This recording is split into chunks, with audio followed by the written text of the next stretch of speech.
जी अस्सलाम वालेकुम। आज हम पढ़ेंगे इलेक्ट्रॉनिक्स के बारे में। इलेक्ट्रॉनिक्स में जितनी भी बातें होंगी, मेन बातें होंगी, वो हम डिस्कस करेंगे। इलेक्ट्रॉनिक्स।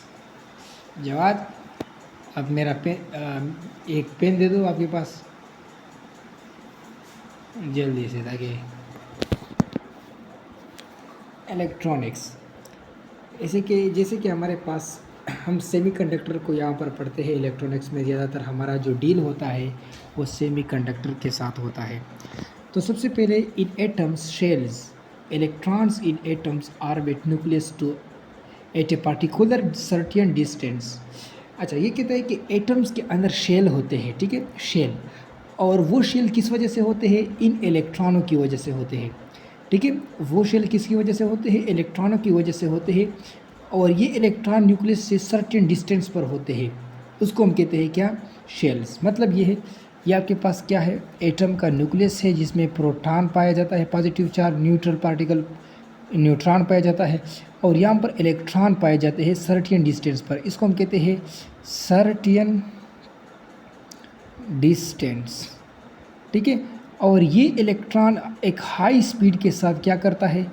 इसके इर्द गिर्द रिवॉल्व करता रहता है, और इस रिवॉल्व से एक वेव लाइक बाउंड्री बन जाती है, जिसको हम कहते हैं शेल, ठीक है। तो यहाँ पर आपने शेल का कंसेप्ट सीख लिया। अच्छा, फिर उसके बाद ये जो आपके पास पॉजिटिव है, ये वही कंसेप्ट है। यहाँ पर आपके पास क्या है? शेल्स है, जहाँ पर इलेक्ट्रॉन एज अ वेव, यानी बहुत हाई स्पीड के साथ इसके इर्द गिर्द रिवॉल्व करते हैं, और ये शेल डिस्क्रीट डिस्टेंस पर होते हैं, ठीक है, एक सेपरेट डिस्टेंस पर होते हैं। In shell maximum number of electron have own limits. Shell के अंदर इलेक्ट्रॉनों की अपनी लिमिट्स होती है। प्रिंसिपल क्वांटम नंबर के मुताबिक number of electrons in a shell formula है 2n²। अगर फर्स्ट शेल है तो इसमें इलेक्ट्रॉन 2 होंगे, दूसरे में 8 होंगे। इस फार्मूले में आप पुट करते जाए। अच्छा, उसके बाद हम आते हैं वैलेंस शेल। वैलेंस शेल ऐसा शेल जो काफ़ी दूर होता है न्यूक्लियस पर, जिस पर न्यूक्लियस की कम पकड़ होती है, उसको हम कहते हैं वैलेंस शेल। और इस वैलेंस शेल में जो इलेक्ट्रॉन एग्जिस्ट करता है, उसको हम कहते हैं वैलेंस शेल इलेक्ट्रॉन्स, ठीक है।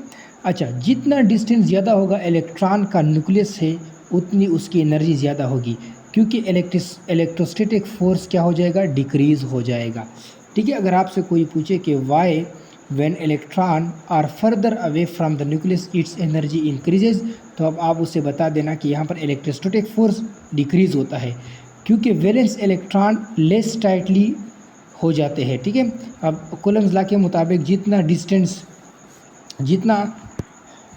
डिस्टेंस ज़्यादा होगा, उतना फोर्स कम होगा। तो लेस टाइटली हो जाते हैं न्यूक्लियस के साथ, इसका बॉन्ड वीक पड़ जाता है। बॉन्ड नहीं, न्यूक्लियस के साथ इसकी पकड़ कम हो जाती है, और जितना ये दूर जाएगा तो लेस इलेक्ट्रोस्टैटिक फोर्स डिवेलप होगी। तो जिसकी वजह से हम कह सकते हैं कि यहाँ पर एनर्जी क्या होती है? ज़्यादा होती है, जैसे जैसे हम दूर चले जाते हैं। अब देखो ना, ये मेरे पास एक शेल है, ये न्यूक्लियस है, और ये आपके पास क्या है? ये एक शेल है, ये दूसरा है, ये तीसरा है। अगर पहले शेल की एनर्जी इतनी है तो दूसरे शेल की एनर्जी इतनी होगी, तीसरे की इतनी होगी। तो जो ही आप दूर चले जाओगे, एनर्जी ज़्यादा होती जाएगी। If we give sufficient energy to atoms, then its valence electron are leave atom and become free. जब हम कुछ सफिशिएंट एनर्जी एटम्स के नेचर के मुताबिक एनर्जी दे देते हैं, हीट के फॉर्म में या कोई भी ऐसे वेव के फॉर्म में हम उसे दे देते हैं, तो देन इट्स वैलेंस इलेक्ट्रॉन, तो इसका जो वैलेंस इलेक्ट्रॉन है वो एटम को छोड़ देता है और फ्री हो जाता है। अब ये वैलेंस इलेक्ट्रॉन कंडक्शन काज करता है, यानी कि अब ये इलेक्ट्रिक करंट को अलो करेगा। तो जब आप इनफ एनर्जी दोगे एटम को, तो इलेक्ट्रॉन, वैलेंस शेल का इलेक्ट्रॉन फ्री हो जाएगा। Then he exist in that place called conduction band. तो ये एक प्लेस में आएगा जिसे हम कहते हैं कंडक्शन बैंड, जब आप उसको एक इनफ एनर्जी दोगे, ठीक है। अच्छा, उसके बाद हम आते हैं band theory. Energy required from valence band to conduction band is called energy band या बैंड गैप। तो ये बैंड गैप क्या होता है? सबसे पहले जो एनर्जी रिक्वायर होती है, अगर ये आपके पास क्या है? वैलेंस बैंड है, और ये आपके पास क्या है? कंडक्शन बैंड है। तो वैलेंस बैंड से जब कंडक्शन बैंड में इलेक्ट्रॉन आता है तो ये कंडक्टिविटी शो करता है, करंट को अलो करता है। तो इसके दरमियान जो गैप है एनर्जी का, उसे हम कहते हैं एनर्जी बैंड या बैंड गैप। अच्छा, it is the difference of energy between valence band and conduction band. इसको हम एनर्जी डिफरेंस भी कह सकते हैं, ठीक है, इन दोनों बैंड के दरमियान फासले को। अब आप कहोगे कि ये कंडक्शन बैंड और वैलेंस बैंड का कंसेप्ट क्या है, तो सुनो ज़रा। मेरे पास इंसुलेटर है जिसके पास फ्री इलेक्ट्रॉन होते ही नहीं है, ठीक है, और ये क्या करता है, करंट को अलो नहीं करता, यानी कि करंट इसे पास नहीं होता। अच्छा, सेमीकंडक्टर है, इसे थोड़ा थोड़ा करंट पास होता है, और कंडक्टर में तो huge amount of current pass होता है। तो अगर हम इस इंसुलेटर की बात करें, ये उसका वैलेंस बैंड है और ये कंडक्शन बैंड है, यानी कि ये वैलेंस बैंड और कंडक्शन बैंड ये एटम्स के शेल से रिलेटेड है। मतलब ये आपके पास क्या है, एटम्स है, ये आपके पास एटम्स है, ये उसके क्या है, शेल है। तो लेट सपोज अगर ये आपके पास वैलेंस शेल है तो यहाँ से फ्री होने के लिए ये क्या जाएगा, ये कंडक्शन बैंड में आ जाएगा, ठीक है। तो यहाँ पर आपके पास इंसुलेटर में वैलेंस बैंड और कंडक्शन बैंड के दरमियान गैप ज़्यादा है, एनर्जी गैप बहुत ज़्यादा है, तो इसके लिए आप बहुत ज़्यादा एनर्जी दोगे, ठीक है। और सेमीकंडक्टर में ये जो बैंड गैप है ये थोड़ा कम है, तो आप कम एनर्जी से इलेक्ट्रॉन को वैलेंस बैंड से कंडक्शन बैंड में पास करवा सकते हो, और जब इलेक्ट्रॉन कंडक्शन बैंड में आ जाता है तब ये कंडक्टिविटी शो करता है। और कंडक्टर में बैंड गैप या एनर्जी गैप बिल्कुल ज़ीरो के बराबर होती है, ओवरलैप हुए होते हैं, ठीक है, ओवरलैपिंग होती है, तो जिसकी वजह से ये पहले से ही आप कोई एक्स्ट्रा एनर्जी की ज़रूरत नहीं है, ये पहले से ही कंडक्शन बैंड में है। तो जैसे ही वोल्टेज कनेक्ट कर देते हो ये चला जाता है, किसमें, करंट शो कर देता है। अच्छा, इंसुलेटर में इस वजह से हम कहते हैं कि इंसुलेटर में कंडक्शन वैलेंस बैंड और कंडक्शन बैंड के दरमियान फासला होने की वजह से ये कंडक्टिविटी शो नहीं करता, तो इस वजह से हम कहते हैं कि insulator electrons are always valence band में होता है, हमेशा वैलेंस बैंड में रहेगा, ये कंडक्शन बैंड को पहुंच ही नहीं सकता है। मैं डायरेक्ट इंग्लिश के बजाय उर्दू पढ़ रहा हूं ताकि हमारा टाइम बचत हो, ठीक है। अच्छा, दैट्स वाई वी कॉल्ड इस वजह से हम इसे कहते हैं कि ये इलेक्ट्रॉन फ्री नहीं है। तो इंसुलेटर में valence electron are tightly bond to the nucleus, energy band is very wide due to the which electron can not jump from valence band to conduction band, do not conduct electricity, ठीक है। Plastic, glass इसकी example है। और semiconductor में हमने कहा, semiconductors में जो वैलेंस इलेक्ट्रॉन्स थे वो लेस टाइटली क्या थे, बॉन्ड थे, यानी कि लेस टाइटली बॉन्ड थे। लेट सपोज अगर मेरे पास ये क्या है, पॉजिटिव चार्ज है, यानी कि न्यूक्लियस है, और यहाँ पर एक आखिरी क्या है आपके पास, आखिरी शेल है।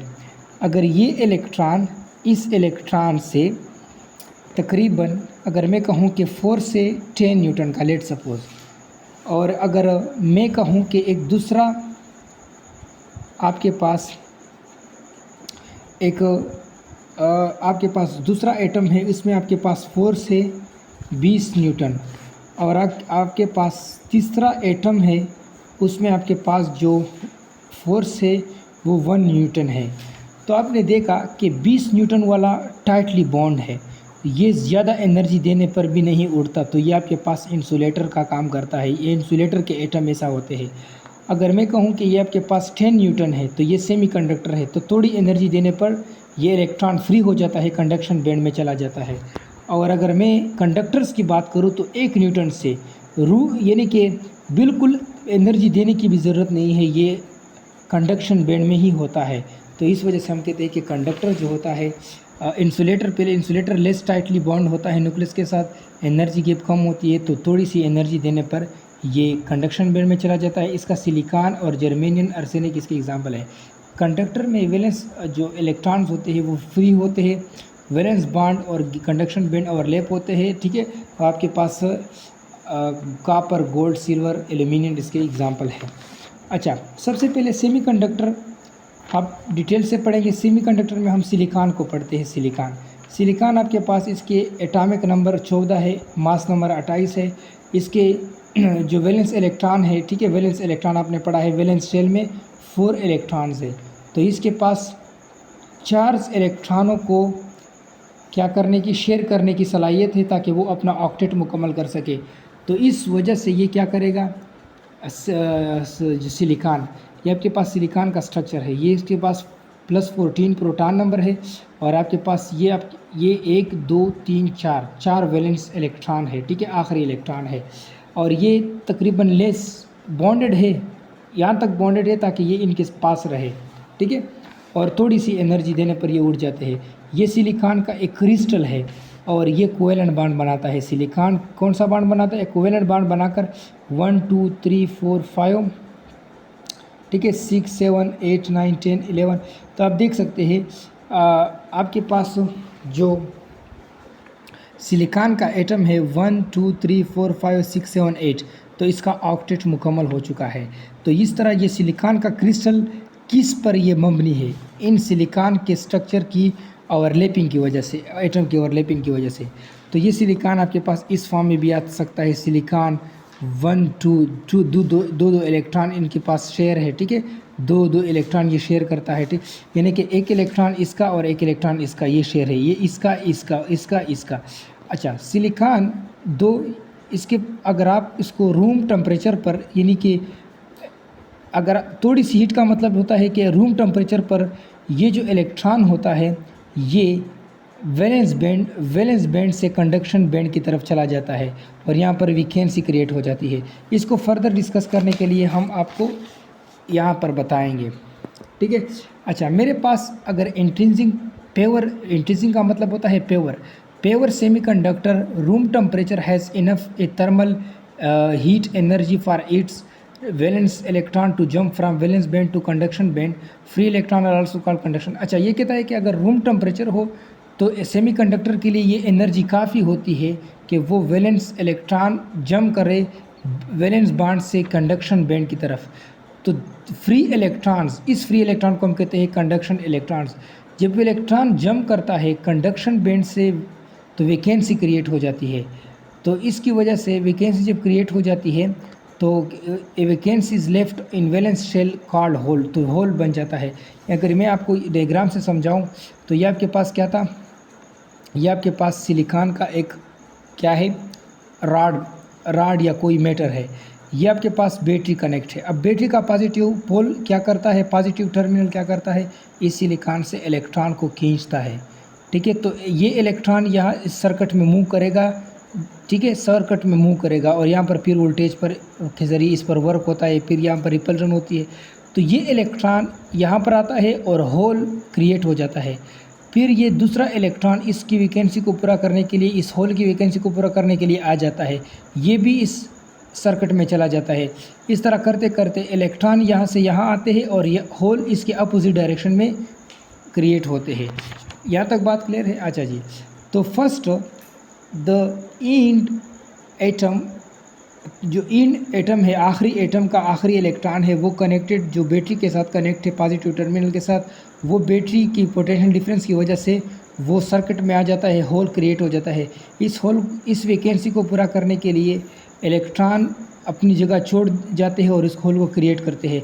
तो है इलेक्ट्रॉन होल, ये अपोजिट डायरेक्शन में मूव करते हैं। इलेक्ट्रॉन यू मूव करता है लाइक दैट, ये यहाँ से यहाँ कर आता है इलेक्ट्रॉन, और होल इस तरह जाते हैं, ठीक है। होल किसकी वजह से होते हैं, होल इस इलेक्ट्रॉनों की वैकेंसी से पैदा होते हैं।